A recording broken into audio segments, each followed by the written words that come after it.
మా ఇంట్లో కథ ఎట్లున్నదంటే, "ఎసరే లేదురా దేవుడా" అంటే పెసరపప్పు ఉడకబెట్టమన్నారు ఎవలో.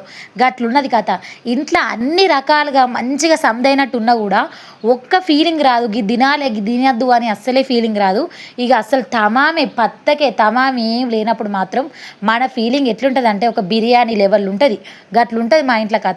అసలు ముచ్చటేందంటే, మా బావ డ్యూటీ నుంచెళ్ళొచ్చినంక పుండు మీద మెల్లగా కారం జల్లినట్టు, "ఏమన్నా చెయ్యరాదు కూర మంచిగా లేదా" అని అంటాడు. ఆ టైంలో నా ఫీలింగ్ ఏందంటే, పొద్దంతా పిల్లలతోటి ఒర్రి ఒర్రి నా తలకాయ తీసి బండకు కొట్టుకోవాలనిపిత్తది.